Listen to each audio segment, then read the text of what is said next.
Jewish Channel's Week in Review.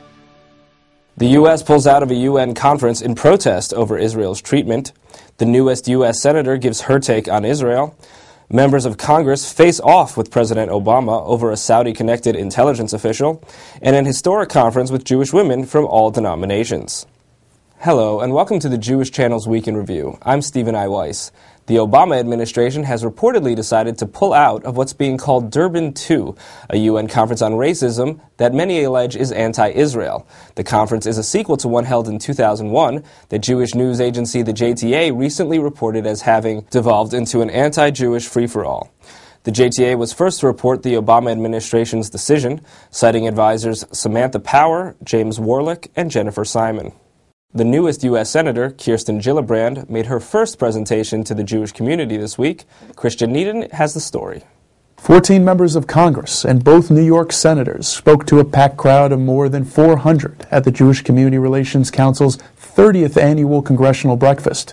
Clearly, Israel was the main area of focus, and the recent Gaza invasion received much attention. And the silliness and the nonsense of the discussion that Israel has no right to protect itself or to strike back disproportionately is a bunch of hogwash. It's a line that Senator Charles Schumer called a, quote, double standard.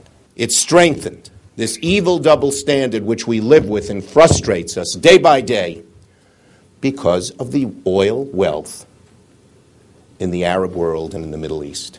Schumer's message on oil was repeated by others. Let our friends in the Middle East know that we don't intend to be dependent on the amount of oil that you have to determine who our friends are. That includes the Saudis, which are still exporting millions and millions of dollars funding terrorism or Wahhabism around the world. That includes the Egyptians that are still not doing what they need to do to close those tunnels getting into Gaza. That includes just about every nation in the world who wants to be a true friend of the United States has to be an ally in trying to find peace in the Middle East as well.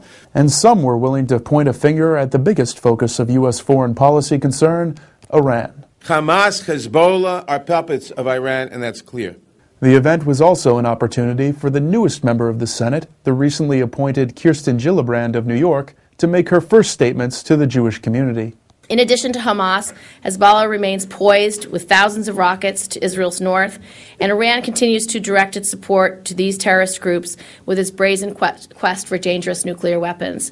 I view these as threats not only to Israel, but to the United States as well. Just as I stood up in January in solidarity with Israel, you will always be able to count on me to support Israel's right to defend herself in the face of these many threats.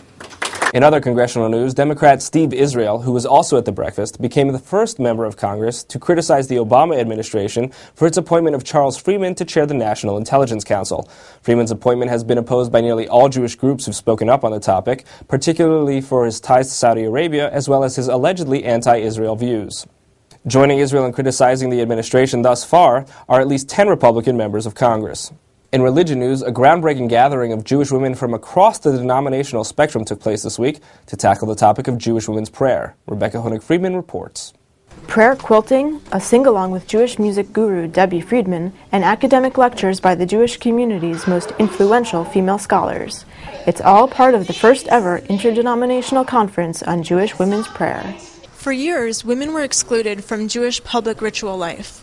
But here at the Heschel School, hundreds of women from all denominations of Judaism have come together to reclaim the rich heritage of Jewish women's prayer. Prayer is such a personal, difficult, challenging thing, and usually we deal with it in the confines of our own communities, our own shuls. And the fact that people are willing to go out on a limb and to discuss prayer in the context of a larger community is very inspiring.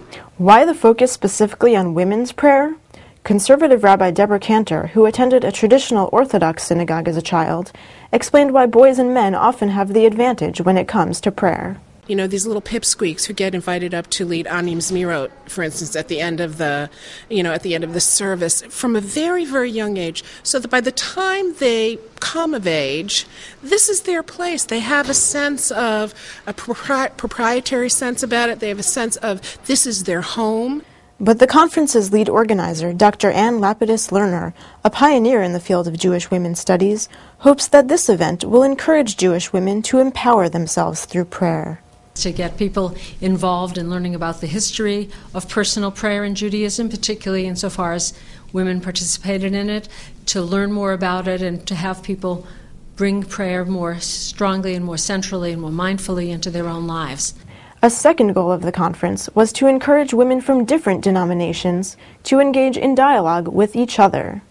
Dr. Aliza Lavi, editor of a new book on Jewish women's prayer that was the inspiration for the conference, explained why this interdenominational aspect is essential. After many, many years, this is the first time that Orthodox, Conservative, Reform, women from different organizations sit together and sharing information, knowledge, inspiration, trying to learn together and please God that it will be continued. Lilith magazine editor and conference organizer Susan Weidman-Schneider says interdenominational dialogue is something for which women may be particularly well suited. One of the things that I'm very, very struck by when we're looking at women is that it's never really the Lions versus the Christians. There isn't the same sense of turf guarding that we've seen over the years when there are denominations of male thinkers, scholars coming together.